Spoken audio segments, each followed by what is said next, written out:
let's get to it. I'm sure you all know the words. Oh, it shows up. This is great. This is what should be done by one who is skilled in goodness and who knows the path of peace. Let them be able and upright, straightforward and gentle in speech, humble and not conceited, contented and easily satisfied, unburdened with duties and frugal in their ways, peaceful and calm and wise and skillful, not proud and demanding in nature. Let them not do the slightest thing that the wise would later reprove, wishing in gladness and in safety. May all beings be happy, whatever living beings there may be, whether they are weak or strong, omitting none, the great or the mighty, medium, short or small, the seen and the unseen, those living near and far away, those born and to be born. May all beings be happy. Let none deceive another or despise any being in any state. Let none through anger or ill will wish harm upon another, even as a mother protects with her life her child, her only child.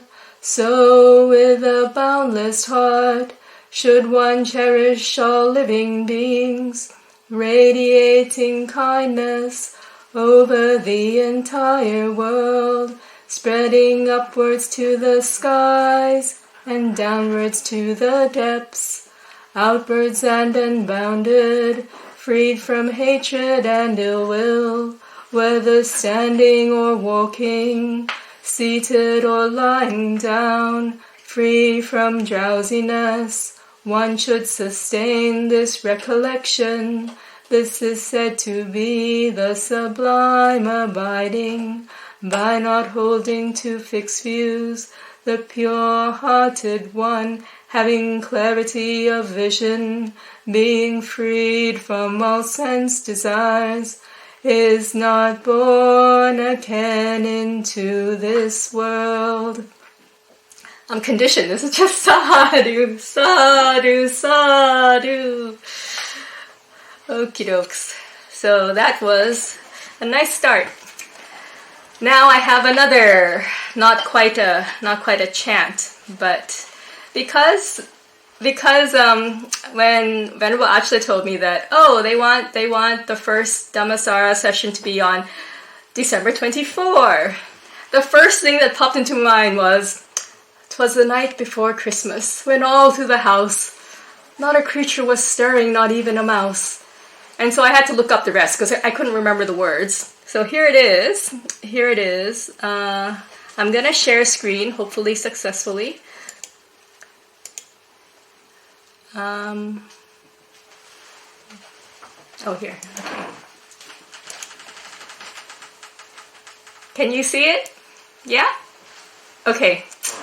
So I thought, let's revisit this together. Pretend I'm your grandma or somebody reading this to you. 'Twas the night before Christmas, when all through the house not a creature was stirring, not even a mouse.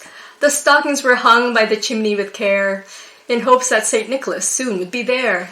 The children were nestled all snug in their beds, while visions of sugar plums danced in their heads. And Mama in her kerchief and I in my cap had just settled our brains for a long winter's nap, when out on the lawn there arose such a clatter, I sprang from my bed to see what was the matter. Away to the window I flew like a flash, tore open the shutters and threw up the sash. The moon on the breast of the new-fallen snow gave a luster of midday to objects below, when what to my wondering eyes did appear but a miniature sleigh and 8 tiny reindeer, with a little old driver so lively and quick, I knew in a moment he must be St. Nick. More rapid than eagles, his coursers they came. Then he whistled and shouted and called them by name. Now Dasher, now Dancer, now Prancer and Vixen. Oh, Comet, on Cupid, on Donder and Blitzen. To the top of the porch, to the top of the wall. Now dash away, dash away, dash away all.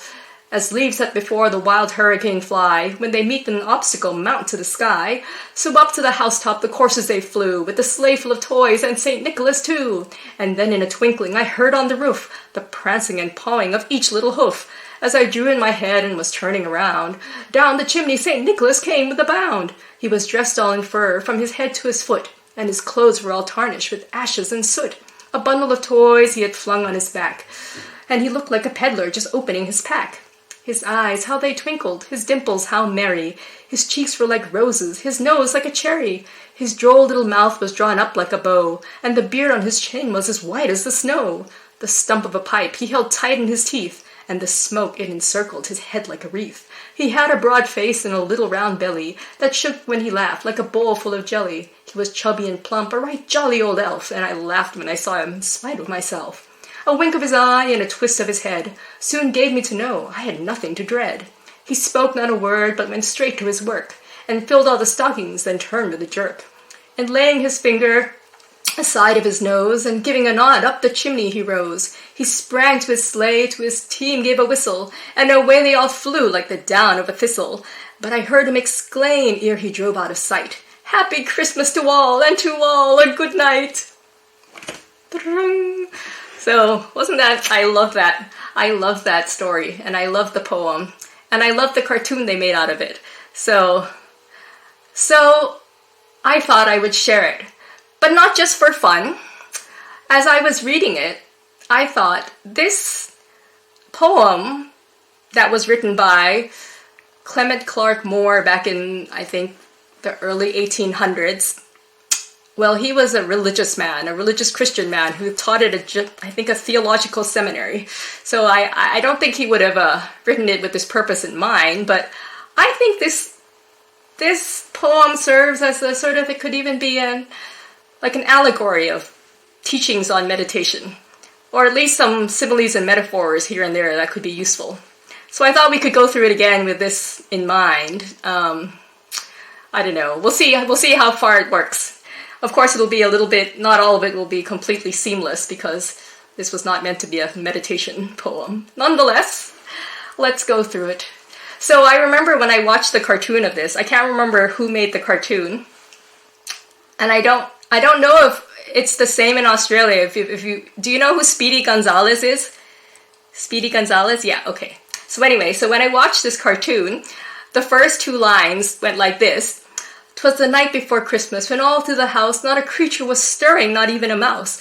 And then they showed Speedy Gonzales stirring a drink, and he's like, "I'm a mouse, and I'm stirring." And so that's just the kind of thing I feel like that happens in our mind when we're meditating, right? So, so silent, not a creature was stirring. And then something in our mind pipes up with a sort of kind of like smart alecky joke or some kind of random comment. And there goes all the whole not a creature was stirring business. So we tend to just stir up our mind because that's what our minds are used to doing when we're just used to thinking about this and that. That just happens, so quickly. And I feel like the characters in the early part of the poem, they feel very familiar. They feel familiar to any meditator who's experienced all these kinds of things. Like the children who are nestled all snug in their beds, like we might be nestled among our meditation cushions in such a nice little posture. But then visions of sugar plums will dance in their heads. I don't know about you, but one of the first meditation retreats I went to was like a 10-day meditation retreat. But they didn't require that we keep the 8 precepts, so we were allowed to have a bit of a snack in the evening. And I remember in the afternoon meditation, on many, many days, I would be planning what I would have for my afternoon snack. Would it be the biscuits today, or make a strawberry jam sandwich, or these would be the sugar plums that were dancing in my head. And I'm sure we all have all sorts of other kind of sensual pleasures that come up in our head. For me, it will be Christmas carols or anything that, just might be pleasurable from the world of the 5 senses. They will tend to dance in our heads when we try to meditate. So I guess this is normal. Everybody experiences this. So never mind.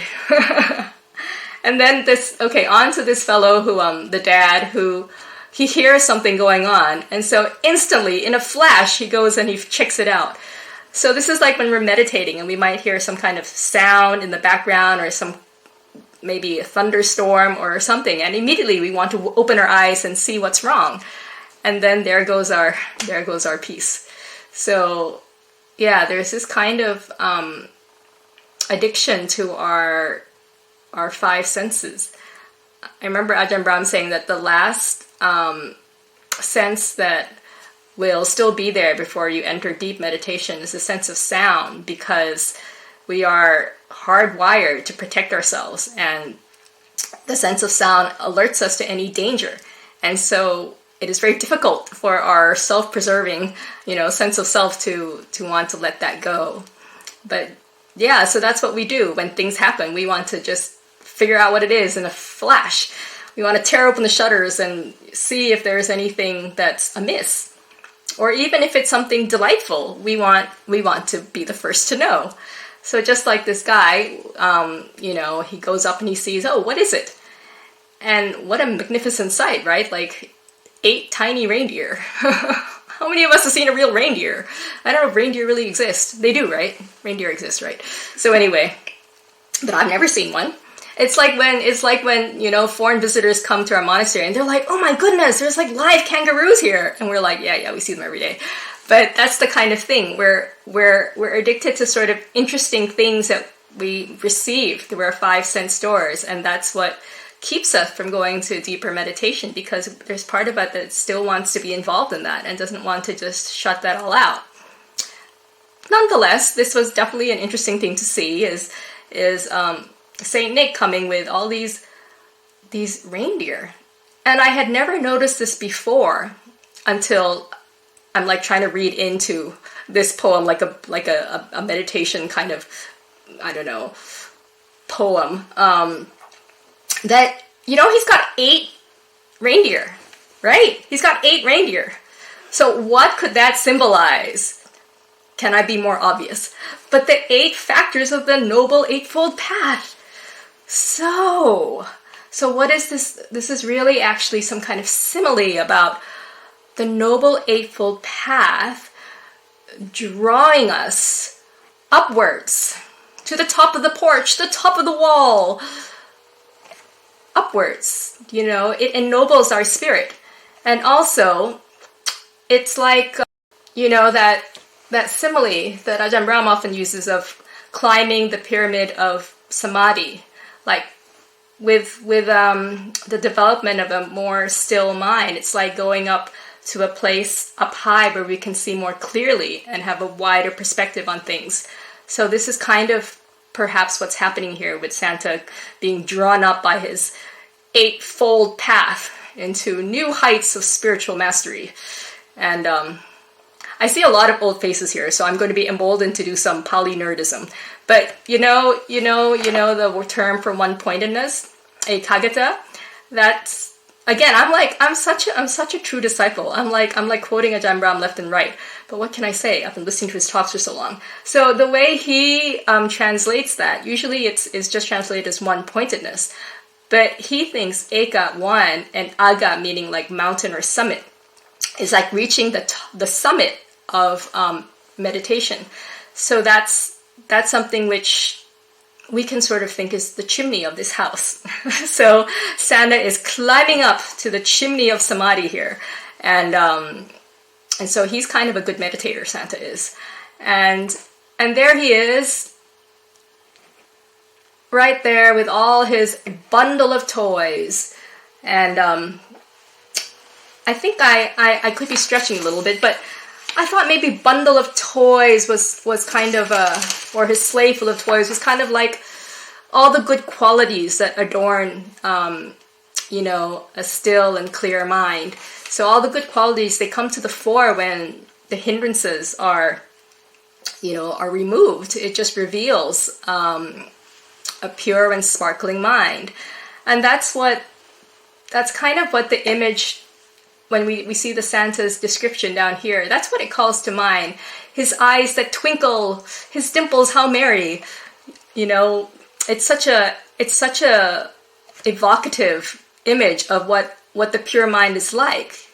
Twinkling, you know, joyous and delightful, with cheeks like roses and nose like a cherry. So it's like a mind that can like see things in funny ways and you know, is playful, and even things that normally might not seem as beautiful, like the smoke out of a pipe, can be seen as delightful, like white as, you know, what is here? Yeah, it encircled his head like a wreath. So seeing something beautiful and delightful in just a common, not so beautiful thing, just through the power of a beautiful mind. And then this image of Santa himself, it just seems like such a kindly spirit, doesn't he? A broad face and a little round belly, shook when he laughed like a bowl full of jelly, chubby and plump, a right jolly old elf. Doesn't that sound a bit like Ajahn Brahm? But anyway, not to say anything disrespectfully, but I feel like that kind of image of Santa that we are all accustomed to, of just being someone really jovial and filled with good cheer, that's kind of, I think, what naturally anyone would be like when their mind is pure. And when your mind is purified with samadhi, you can touch that sense of joyousness and sense of, you know, it's not a like serious, like, you know, oh, now I'm a very noble person kind of attitude, but it's the attitude of freedom, of mirthfulness, of joy. And so that's something which, yeah, I think Santa could personify. And when people are, you know, meet someone who has that kind of pure mind, they can't help but laugh, you know, in spite of themselves. You know, I've seen this happen with, you know, all sorts of skeptics, of non-spiritual people who might be dragged to a Dhamma talk. And if the monk is like, you know, I've seen this happen with near and dear family members when the first time they meet or go to a talk by Ajahn Brahm, they're like, oh, even though they didn't go thinking, oh, like, what's the big deal? It's just another monk. Like in Thailand, there's so many monks, another monk giving a Dhamma talk. What's the big deal? But then they're like, oh, he has so much metta, and you know, they feel softened and moved and touched by that. And so that's kind of what I feel when you see this with Santa. That yeah, even this person who, you know, wasn't expecting anything, nonetheless, he laughed in spite of himself. And also, I think the reason why people feel drawn by people who have a pure mind is that, yeah, you can tell just by a wink of an eye or a twist of his head that he gave me to know I had nothing to dread. There is nothing to fear from people like that. And even though they may not say anything, like here Santa, he spoke not a word, but went straight to his work. And what is his work? His work is filling all the stockings. His work is to give. That's what Santa lives for, right? I mean, the whole purpose of Santa is to give gifts, to give to others. And that's just like someone who has a really pure mind. He lives, people like that, he or she live just to give. And so, yeah, who knows? Maybe Santa is not just a saint. Maybe he is an arhat. We don't know. But anyway, I feel sort of like the last line is really what sums it up. The spirit of a pure person. And really, I mean, the spirit of Christmas is to wish others well. So wishing happy Christmas to all, and yeah, to all a good night or a good day or whatever. But I think good night in the sense of don't stay up or keep waking up trying to see when I will arrive or or when you'll get your presents. Because I certainly remember doing that when I was a kid, even though I knew that it was probably my parents. Like I knew that really Santa Claus probably didn't exist. Unfortunately, Virginia, Santa Claus may not exist. But I knew that my parents were going to get me gifts, and I knew they were going to go through the whole charade of, you know, only doing it after midnight and all this stuff. So I swear the whole night I kept on waking up every hour and like checking on the place I knew they would put the gifts. It's like, oh no, it's not there yet. It's not there yet. It's not there yet. So I did not have such a good night's sleep, but it was still a fun night. So that's like I think a kind of good contrast of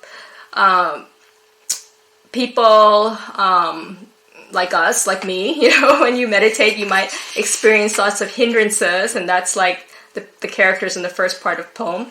And then people like Santa, who are able to cultivate such a pure mind that they experience joy and sort of a sparkling happiness from meditation. So perhaps we can develop from wherever we're at, and if we're already Santa-like, then wonderful. But we can use this kind of as a aspirational thing or an inspirational thing to try and motivate us to practice just from a different angle.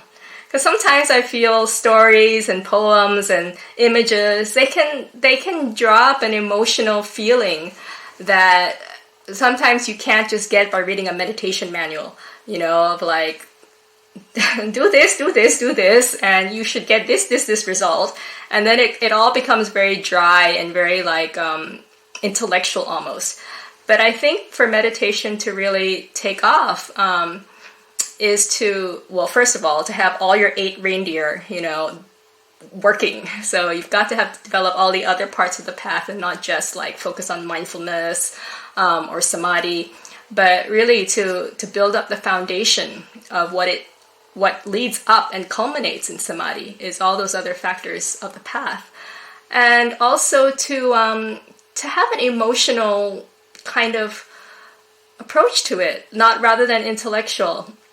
This is something as an intellectual I struggled with through the years, but I think more and more I really understand more when Ajahn Brahm says, you feel your way into samadhi. So it's kind of being able to get in touch with the feeling that arises when you're able to let go of things and still the mind little by little by little, and knowing you're going the right direction, because emotionally you feel that this is the way to peace, this is the way to joy. And it's not like you're following any particular recipe, but you can feel what's working for you and what's heading you in the direction of twinkling and merriment and away from kind of distractedness and addiction to the 5 senses. And so this is something that you can feel for yourself. And you can feel this regardless what meditation method or school or technique you use. This is something that can guide you to greater depth and greater calm and greater joy and greater peace. So I think that's something which we can all develop a sense or a feel for. So I think I've probably talked about enough. Maybe it's time to actually do some meditation.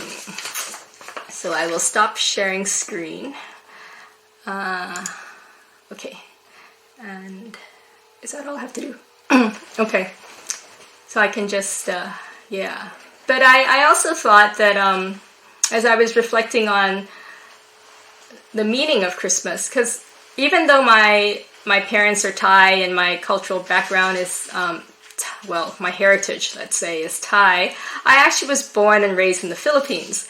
And so in the Philippines, Christmas is like a big deal. Like the decorations go up in November or October even sometimes, or whatever, and they're there until like January. So it's a big deal. But despite all the, people say, oh, it's gotten so commercialized or whatever, but really in a country like the Philippines where like their religion is so alive in their lives, you really feel that the Christmas spirit. Even as a non-Christian, I was sort of, it was infectious, drawn along with it. That spirit of the joy of giving, that feeling of wanting to give to others and really experiencing that giving gifts to other people was more pleasurable than receiving gifts. Like excited as I was to receive gifts from my friends or my family or whatever, I actually remember feeling it was more joyful when I was thinking of what to give others and to actually give it to them. And so that sense of giving naturally brings up joy in our minds. And if we can approach our meditation as something larger than just some kind of like a technique to, lower your stress levels or something like that, which has kind of like a narrow personal agenda. We can think of meditation as a gift. As a gift, first to ourselves, a gift of time, a gift of space for ourselves in our busy lives, just to have a little bit of, quietude. That's a gift to ourselves, but also a gift of peace to the world. We may think that, oh, I'm just a beginning meditator, or oh, I'm not such a deep meditator, but it doesn't matter. I think any energy of peace and kindness that we can develop in our minds naturally has a ripple effect to not only the people who are immediately around us, but I think just to the world, to the whole energy of the world and the universe. That with every intention even that we have to do something good and wholesome, even, in our mind, not even by body or speech, but with our minds, that actually has a really powerful effect. And if we can kind of bring up that motivation before we meditate, I find it really gives it a bigger meaning, and it already brings up in your mind a greater sense of openness when we think of the larger effect of our meditation, or that aspiration that our meditation have an impact at a wide level. And so that's something which maybe this occasion of Christmas can be an instigation to bring up that kind of sense of meditation as a gift. So I thought maybe we'll do kind of something along those lines. So okay, everybody, let's get into position. Y'all or wherever you are, so I'm sure you've already gotten yourself a nice chair or a nice cushion. So now is the time to rearrange ourselves on our places. And consider this act a gift to our body, which we often just use and abuse. But now let's just take a look at the poor little guy and relax our face, especially, and notice how when we relax our face, that actually relaxes, in a way, our whole body. So as you go down, noticing if there's any areas of tension in your neck or your shoulders, you can just gently and kindly give it a mental massage.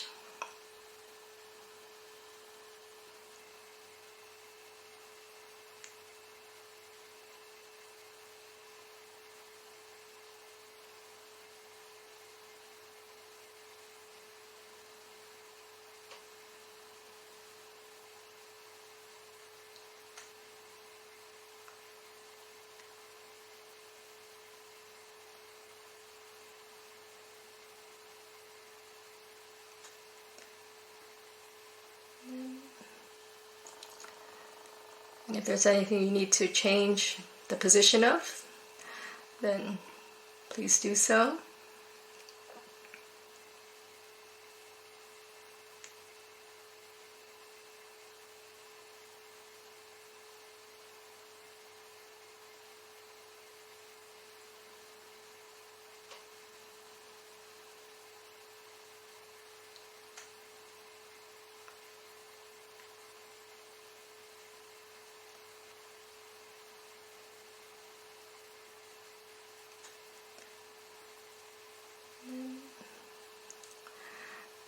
Going down to your chest,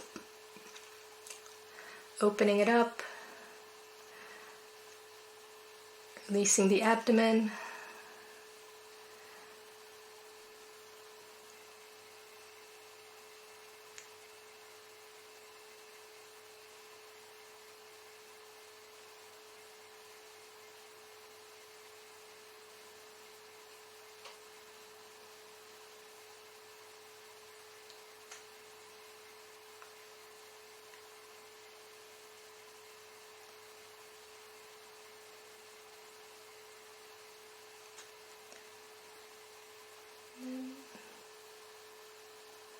And then back to your upper back and lower back.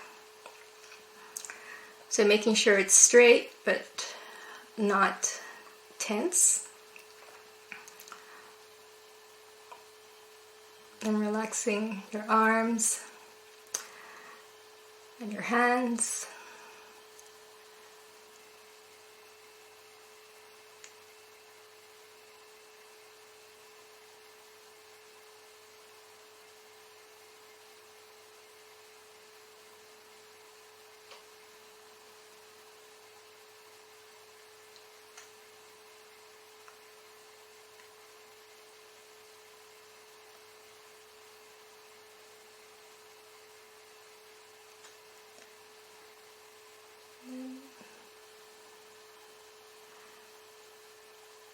And noticing how you're balanced on your seat or your cushion.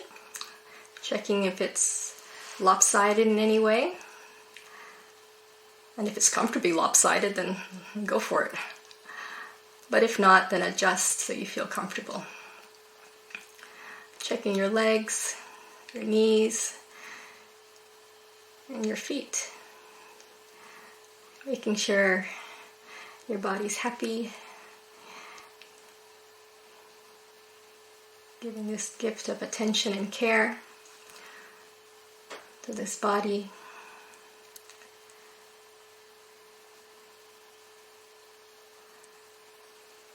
And now relaxing your mind in the same way. Just releasing any tension, whatever might have happened. I know sometimes the holidays can be actually stressful. So for whatever reason there was any tension or stress today or in the days leading up to this, just imagine it evaporating, sending it up to the skies. Then any concerns about the future, even curiosity about what gifts you're going to get tomorrow. Likewise, just let it go, sending it up to the skies.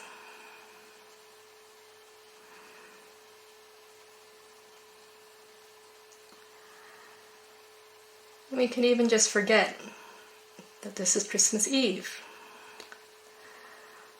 or December or any concept of time.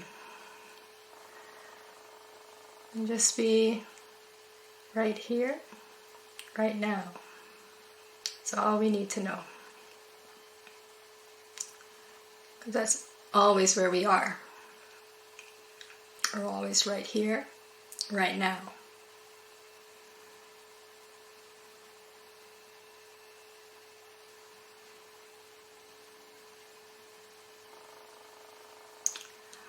So relaxing into that here and now.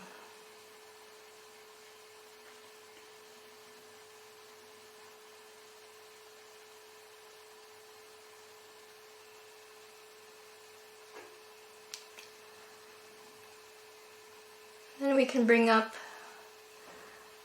our intention in meditating today, clarifying that to ourselves.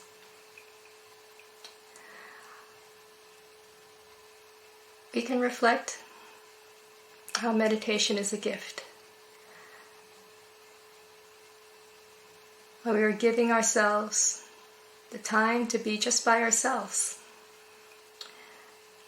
Even if we're in a Zoom room, but imagine we're just by ourselves in our private little meditation bubble,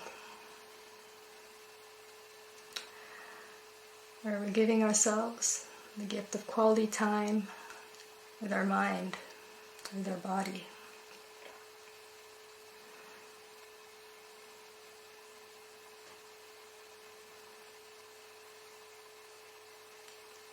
we can consider how this intention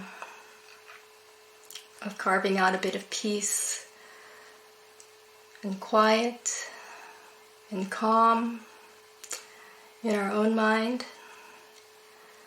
is also a gift of quiet, peace, and calm to the world around us, to our friends and family, our community,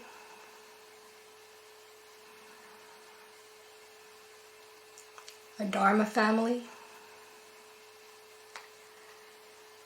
and beyond.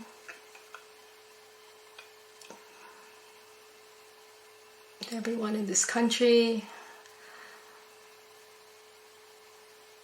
or just in this world, or even as wide as the universe.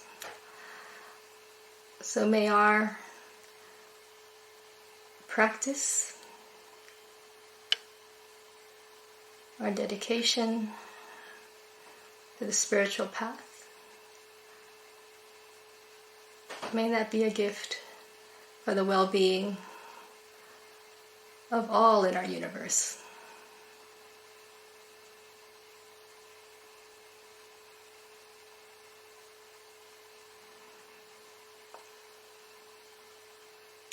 So as you set in this intention, notice what happens to your mind.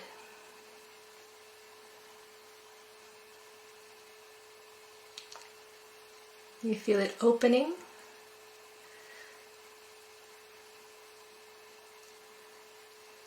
You feel a sense of joy coming up. Just notice it and ride it.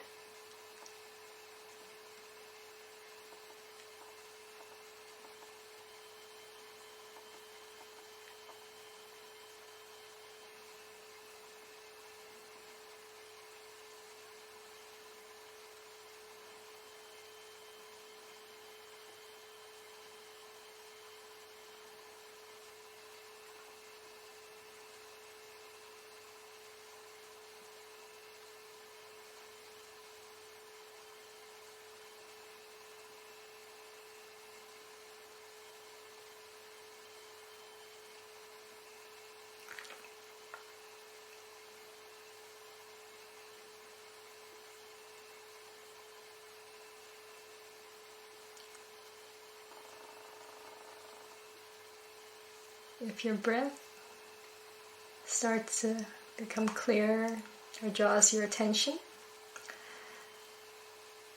you can enjoy being with the breath.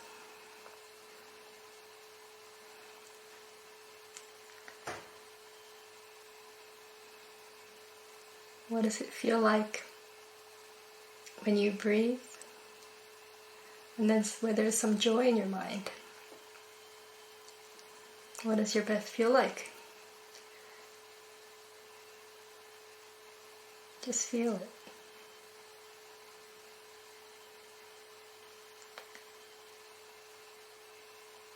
You don't have to watch your breath. Just enjoy it. Just enjoy the breath.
So at any point, any sugar plums start dancing in your head,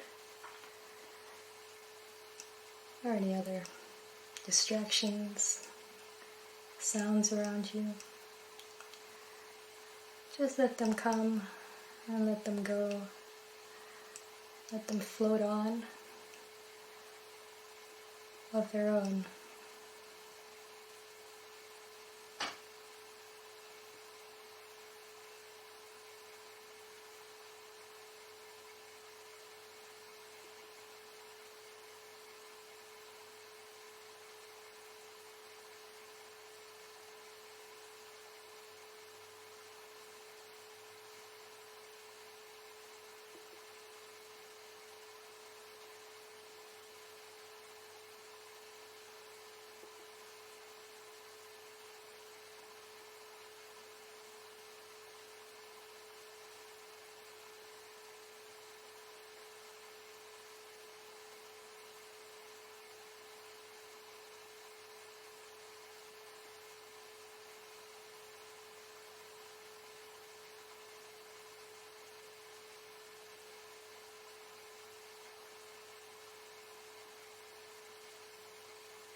As we draw to the close of the meditation, I thought we could just spend a little time sharing the merits of our practice, but also spreading metta, a sense of goodwill, in a Christmassy way. So if you like, you can bring into mind an image of Santa, or the feeling of Santa. Twinkling eyes, twinkling heart, joyous laugh, filled with merriment, filled with love for everyone, wishing everyone a happy Christmas, wishing all the kids nice presents, wishing the whole world and everybody in it to share in this joy, to experience this joy. If only for a moment, or a short time, or even longer, may they be able to tap into this well of goodness and good feeling and goodwill and good cheer, and see that their mind is capable of that. That everyone's mind is capable of that. So may everyone's mind be filled with that goodness, that peace, that joy.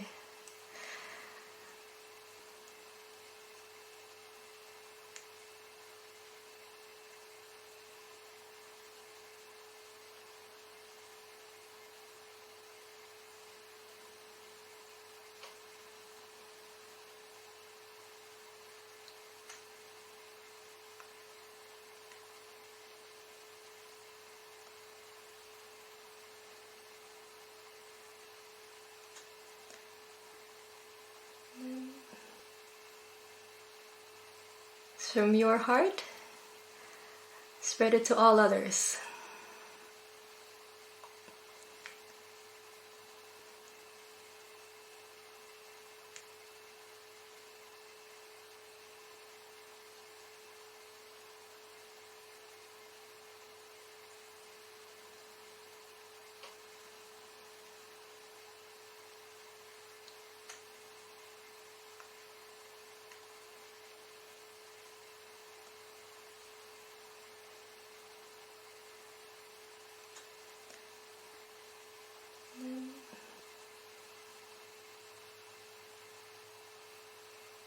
And notice how as you share, your joy actually gets stronger. It's a gift that keeps giving.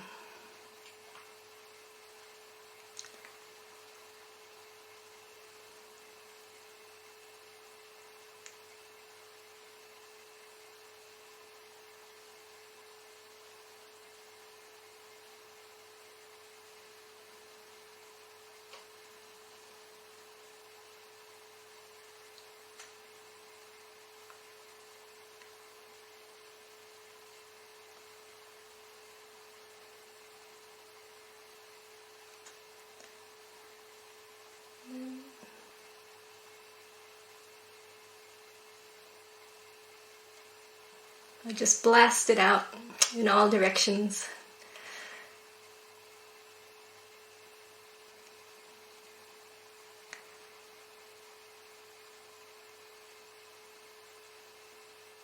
Wishing the best of health and happiness, of peace, of calm, of wisdom, of insight, to all beings everywhere.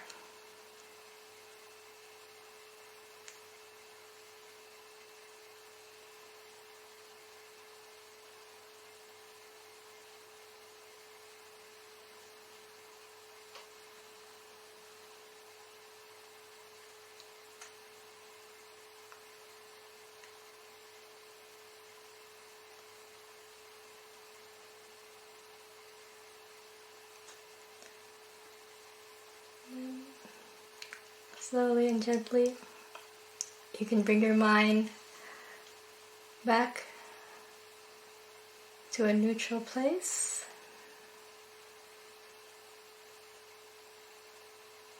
Empty, open, and clear.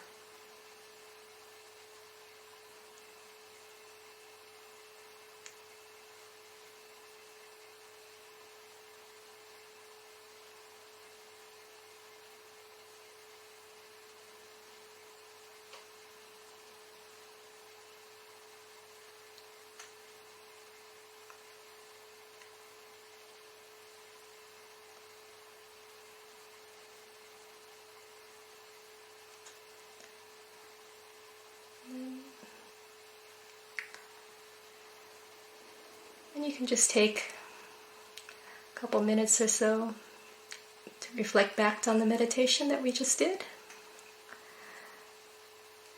You can compare how your mind feels now with how it was before we started. You can reflect on what were the causes for the change. What was helpful? What wasn't? And if you're able to feel your mind as it moved through different levels of experience, different flavors of experience, just becoming more sensitive to the whole process.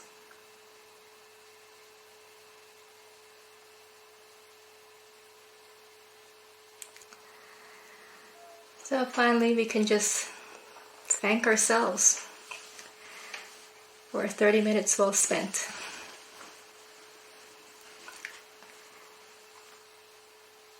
And then wish that the benefits accrue not only to ourselves, but to everyone. So whenever you're ready, you can open your eyes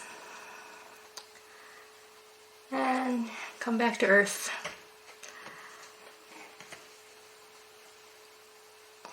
And if your mind is so peaceful you don't want to ask questions, that's totally fine. But if your mind has a few questions, then you are welcome to ask. Okay, looks like Eva. Is that Eva? Yes. Hello. Thank you so much. Hi. Thank you so much, Ajahn, for that lovely introduction and meditation. That was very nice. Thank you. And because you put it in the spirit of Christmas, I thought that one of the questions that come up for me a lot of times is when we think about giving, how to give in a way that it actually makes sense and is not doing harm. You know, in many cases we want to do something good, but it may actually then turn into something not as good. And I'm just, as one example, when I see homeless people on the street and I contemplate about giving them something in terms of, money, let's say, and they might spend it on alcohol or drugs. Am I doing more harm than good? That is one example. Sometimes I just buy them. Sometimes I ask what they like, and I've been given very interesting responses, like they wanted milk or bread or, something like I never thought they would ask for. And I bought it for them. And sometimes I'm, wondering if I give them just money, is that a good thing to do, or is it going to be worse? Or the same if we buy people presents, and we just kind of, and it's a very materialistic thing to do. Obviously, if you buy more stuff and you put more plastic in the environment, or you mean maybe something good, but it also does harm. So how do we give in a way that it actually does good and not harm at the same time, maybe? Yeah. Well, thanks for your question.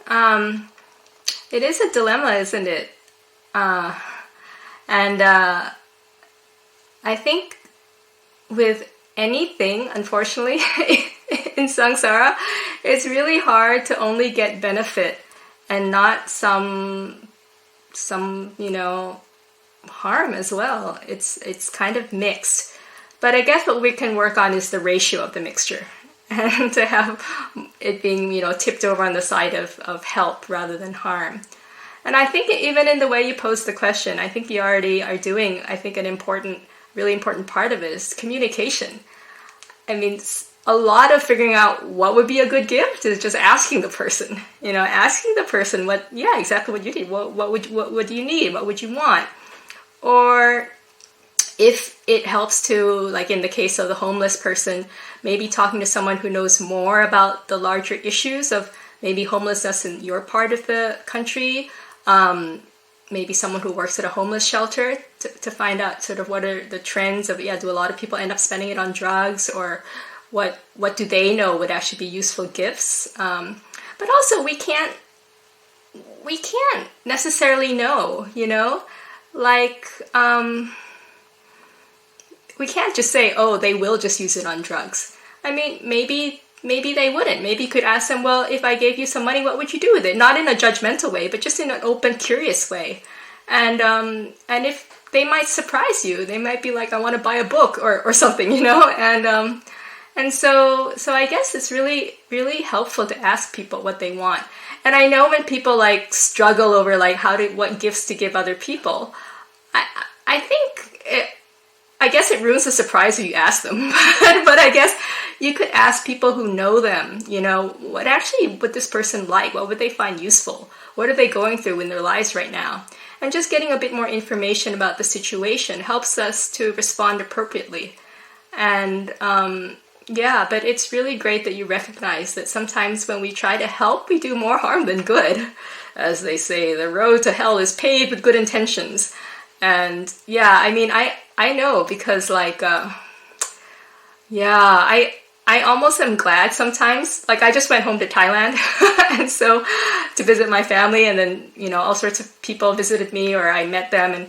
And I was almost relieved sometimes when they didn't give me a gift, because then I don't have to deal with the stuff, I'm like, I only have 20 kilos to bring back to Australia, then what am I going to do with it? And I can't just give it to a lay person because they meant it for the Sangha, and then who am I going to give it to? And then it's this whole thing. And I know that I'm doing the same thing when I went to more senior monastics, in Thailand, and you always feel like you want to give something to them, you want to offer them something. And then in the back of my mind, I'm like, I know your poor, attendant monks would not have to deal with this stuff. But they accept it with grace. They accept it nonetheless, that there's something beautiful about the intention to give nonetheless. So even if we don't give the perfect gift, or we might be causing them a bit of inconvenience or trouble in giving our gift, the fact, I think, is just people will still appreciate and see the goodness behind your gift, the intention, even if it's a material gift or,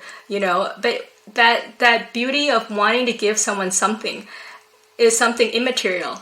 And I think that comes across, and that'll be cherished no matter what kind of gift you give them, even if it's not exactly what they need or that they want, or they have no space in their cupboard for it. I think they will still love and appreciate your intention, the thought of even wanting to give them something. So I think we don't have to overthink it. Just give. I mean, try your best to give thoughtfully, but then I'd rather give the wrong thing than not give it all, right? So that's probably what I would say about that one. Where are you from, by the way? Where are you zooming in from? Oh, I can't hear you. Yeah, currently I'm in Germany. Oh, but, okay. I spent part of my life in Canada, part of it in Germany. Oh. And traveling quite a bit. That's great. Spice cookies. Rice cookies, right. Okay. Is anyone else? Lee? I'm just calling people I see on my screen, so I'm sorry if I don't know any other way to see people, but I see Lee's hand is up. Thank you. Can you hear me okay? Yep, loud and clear. Thank you. Thank you, Ajahn, first of all, for such a beautiful meditation. Just, it's hard to come out of that kind of meditation, actually. Oh, that's nice. I wanted to just quickly say in the background, I spent a lot of time with Ajahn Brahm and meditating there, and sometimes online, but I've not really I've been playing around the fringes of things, and just in the last, I've been really unwell and been unable to leave the house, and for the first time I've had to actually slow down. And yesterday or the day before, I was really unsettled, and someone gave me Ajahn Brahm's book on his 50th BQ. I think you wrote in that, actually. Yeah. And the minute that I read even the first page where he tells the story in there, that's quite funny, and immediately I started to settle down. So you were talking about Ajahn Brahm earlier, and that's what happens with me when I'm around him. Immediately my whole being settles. But I've felt very led to learn about the Eightfold Path, and I just wanted to ask you, I do intend to come to Dhammasara. You know Grace, I think she comes up there quite often, and she's my dear friend. She actually gave me the books. Great. And I wondered, I don't know where to start, like there's precepts, and then there's the Eightfold Path, and then there's the Three Jewels. I don't know how I have a Bible, which I know quite well, so I know where to start there, but I don't know where to start. Is there a book that I get that helps me? Because hearing you talk about the Eightfold Path today, I can see that that's unpacking the junk rather than adding it's moving some stuff out, and that's exactly where I feel like I'm at the moment. I would like to get serious about a proper way of doing that. Yeah, well, since you like Ajahn Brahm, I can recommend his What is Buddhism booklet, which is available on the BSWA website now in many different languages. So anyone else watching, there is like also Russian, Sinhala, Thai, Chinese, whatever's. And the beauty of one of the great masteries of Ajahn Brahm, he's able to put things into very concise form. So even though the booklet is very small, it gives you a good overview and a meaningful explanation of important parts of the path. And they don't have to seem like different aspects you have to choose between. They're all part of coming. I think the most fundamental would be taking refuge in the Buddha Dhamma Sangha, which can seem really abstract if you're not familiar with the terms, but it's more this idea that, okay, there was someone in the world who actually realized total happiness, absolute freedom from suffering, and that was the Buddha. And he taught us a way how to do it, and that's a Noble Eightfold Path. And so I'm taking refuge in the fact that somebody knows the way, and he told us how, so I'm just going to try it.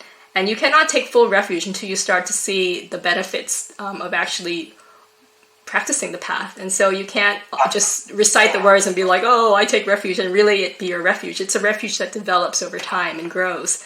But so that's the Buddha, and then the Dhamma is the teaching. And whether he teaches it or not, the Dhamma is the reality of nature, of the world, of the universe. And that's a reality that we can come to understand. And by doing that, we can become ennobled. The Sangha is made up of people who have practiced the path and actually realize the higher fruits of the path, including total freedom from all mental defilements, which is sort of a heavy word, but basically greed, hatred, delusion that clouds our mind and makes it impossible for us to transcend suffering. But these people have done it. So it's not just this one genius, the Buddha, but anybody who walks the path can get there, and there are all these people who've done it. So you can take refuge in them because they offer us inspiration and hope and knowledge that someone else could do it too. So this is one level of explaining the refuges, but there's deeper levels. The Buddha is also that awakened mind that you have too, and the Dhamma is something you can see in your own body and mind. And the Sangha is the whole collection of good qualities you can develop in your own mind. So these are very experiential things you can take refuge in. Yeah. And then the precepts is really that would be first step maybe. Maybe dana, giving would be first step. So if you'd like to bring something along when you come to the monastery, that would be dana. But like I said, meditation is dana too, as a gift. And sila is it's nothing fantastical. It's just stuff that you do to lead a life that doesn't cause harm. Like, rather than think of it as, oh, these are like certain like codes of law that I have to upkeep. Think of it as just these are pointers of how you lead a life free from harming yourself and harming others in just daily life, in daily interactions. So that's refraining from, harming or killing other beings, from lying, from sexual misconduct, from, did I say stealing? Yeah, stealing, and then from taking things that cloud your mind, like intoxicants. So that's all stuff that you can do and see if it benefits your life. And so when you start with those good foundations, it's the rest will come, as you become more interested in developing mindfulness or meditation, that will grow. And as you do that, your mind becomes more clear. And as it becomes more clear, you will naturally develop wisdom, which is basically seeing things, according to how they really are, which is something anyone can do when their mind is clear. So that's something which goes together. It's not like you do step 1, then step 2, then step 3. Yeah. That it's like they all mutually support each other. So you develop them all sort of as a holistic kind of movement, like a spiraling upwards. So it's something where, it's just get some sort of basic familiarity. I know Bhikkhu Bodhi is kind of like, people sometimes think his writing is difficult, but I think it's really clear. And I think his book on the Noble Eightfold Path is like really great. So if you want to try reading that one too, that also is a good explanation. Or you can just go to Dhammaloka's library and there's all sorts of stuff. Yeah. I know. I love it. Yeah. So I hope that gives you a good No, it does. Start. And it fits in. It also fits in with what you said earlier, how you don't think this is not stuff you do with your mind, you do it with your emotions. Yeah. That the Noble Eightfold Path is drawing you upwards into a deeper spirituality, which is where I'm at the moment. And I feel like I'm doing a lot of these things that are in there, but probably my biggest thing is that I'm not doing it in a sangha. I'm not around people. I'm isolating in that, and I think that's not a healthy way of being in this area. I think we need people. I think probably I need to be around other people. Yeah, and I think are you in Perth? Yeah, Mount Lawley. Yeah, I am. So you're really accessibly, and there are people like, I met this woman from like Delaware who was like, oh my God, there's nobody around me. But you have all sorts of people in Perth. And Dhammaloka is a great place to meet people because, it really makes a difference when you have some real live Dhamma friends that you can meet with and talk with, because what really helps in being able to, walk the path but also not stray off it. Because sometimes when you're on your own, you can kind of like, do your own thing, and without knowing it, you can kind of slide off the path.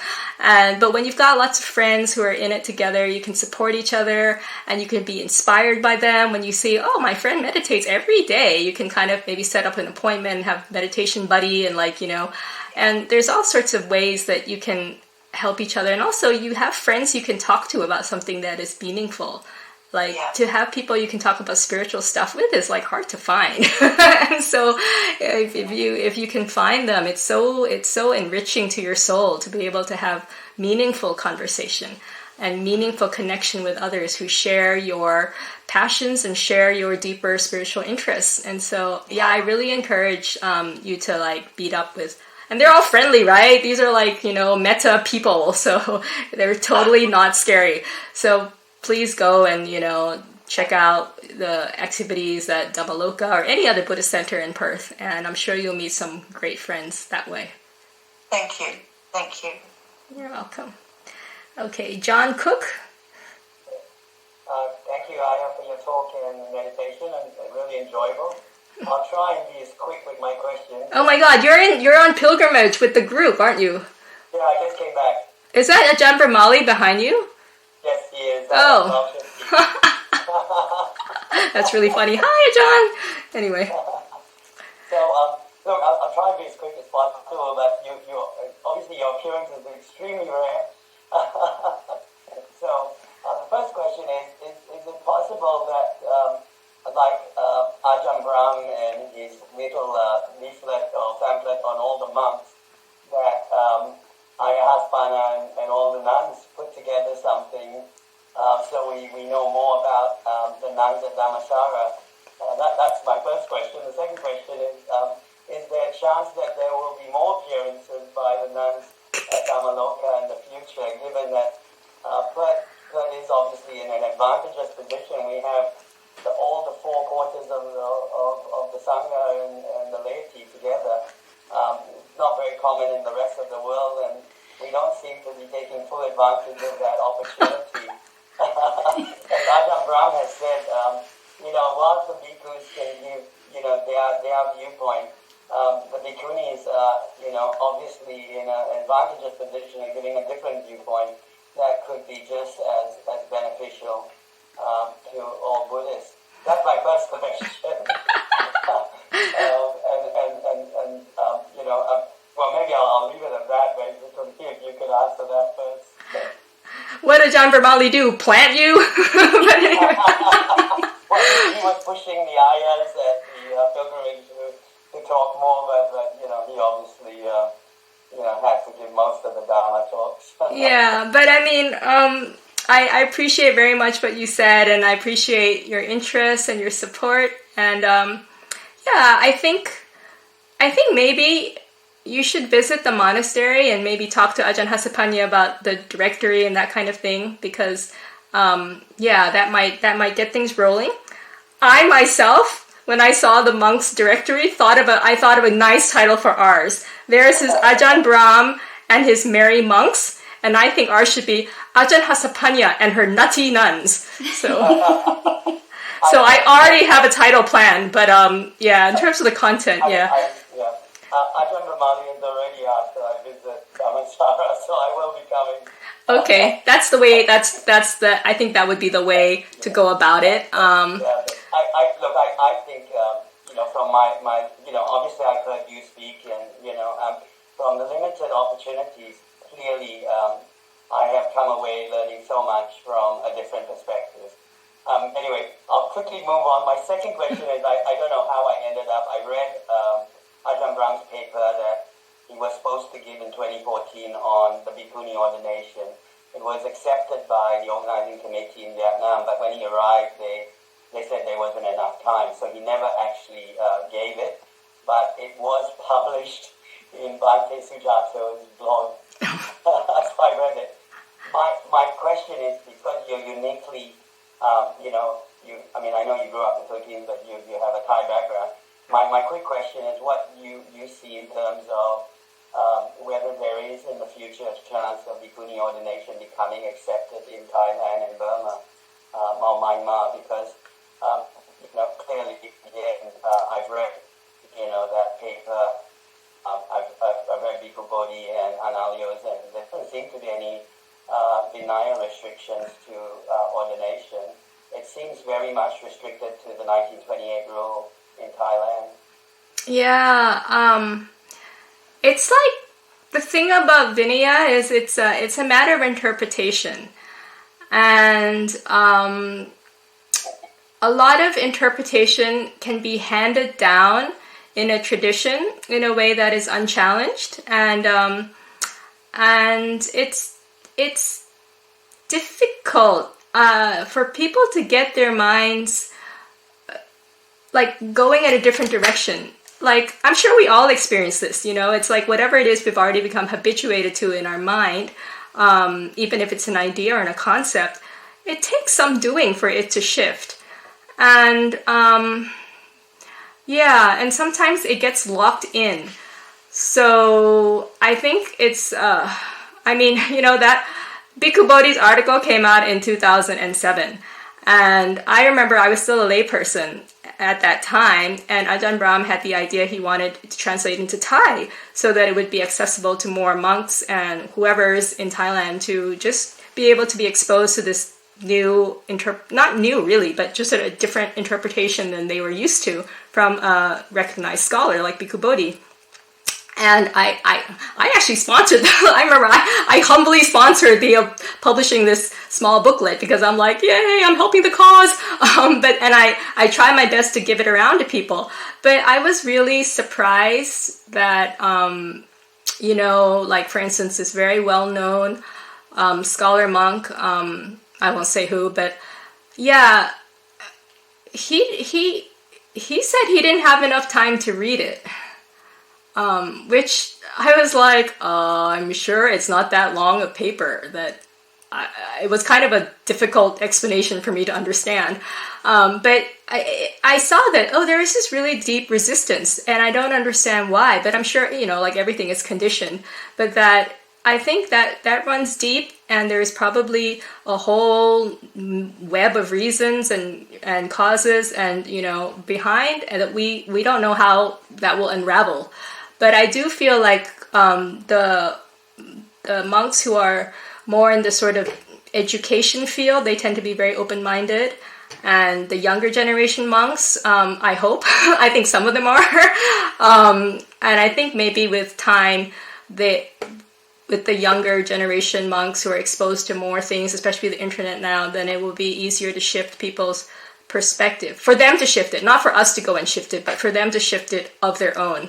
But yeah, I think there's two reasons. There is that 1928, not a law, but a directive from the Sangha Raja. So that's the head of the Thai Sangha, National Sangha structure, which is not in Buddhism's like Vinaya, but is in the way that the Sangha evolved in Thailand. It adopted that sort of form of administration. So it was just his directive, but all the monks are still holding to it, and so it's not even a national law. It's not even a Sangha Kama. It's not even an act of the Sangha. It's just the directive of a head of a Sangha apparatus. And so that's something which, I don't know why. It's still in effect. So it's something which I'm outside of that whole Sangha kind of sphere. So I don't really know what goes on in their meetings or whatever. So I don't really know. But those are the two, I think, big obstacles. But nonetheless, the Bhikkhunis monasteries and Sangha is growing in Thailand. Most of them go to Sri Lanka to get their ordination and come back to Thailand to set up their monasteries. And they're in all regions of the country. And when I went back, I caught up with my old friends from the monastery I lived in Chiang Mai, which was actually quite a large community of Bhikkhunis and seminaries. We had 2 branches back then, and there was a total of maybe 50 nuns. And since then, they've opened even more little branches because there's been so much interest and appreciation from people in the Bhikkhunis' perspective and their way of teaching or their contributions. So then they've been invited to set up all sorts of different, small branches in various provinces of the country. So I can see the interest is growing. And I certainly do agree with you that it's not that the nuns have a better perspective on the Dhamma. We just have a different one. We just have a different voice. And that's a voice which I, as myself, as a female, appreciate. We just had a visiting nun, for instance, come here. And I was just like, the way she explains things is like, it's just different from a man. And I appreciate it because I have a brain like a woman too. And so to be able to get that kind of, it just felt like, this is different. And this is helpful for me. And I'm sure just the way that I get different perspectives from male teachers, I'm sure men get different perspectives from female teachers. And so it's all very helpful all around. And I certainly feel like people recognize that. And it's just a matter of time before it really gains mainstream acceptance. But here in Perth, we're so blessed. Like, in Perth, we really have a functioning, like you say, fourfold assembly. And it feels so healthy. It feels so vibrant. It feels like, right, this is how it's meant to be because it actually functions better this way. And so I feel so blessed that I'm part of this community here because we get to experience the Buddhist community of the Fourfold Assembly as the Buddha had actually envisioned, and to actually see it happening in our lifetime and living it. You're like, yeah, this is great. The Buddha was smart, man. He had the right vision in how to set it up. So thanks for your question, John. Thank you very much, Anna. Okay. Well, looks like we only have a few minutes left, so there might not be any more questions. I can't really tell. How can I tell if there's other questions? Do I have to go to view? Gallery? No, people sort of normally just raise their hand, Ajahn. Oh, okay. There's something in the chat. No, there's nothing in the chat. Oh, okay. All right, well, it looks like nobody has questions because everybody's so peaceful. So I take that as a good sign. And I thank you for all joining me. I really enjoyed this outing to Armadale. Oh, the fabled Armadale Meditation Group that I've heard about all these years. So it was nice to meet you all. And I'm so happy to see people from different countries here. And so that we're all sharing Christmas together, whatever your time zone, and doing it in a wholesome and meditative way. So happy Christmas to all, and to all a good night.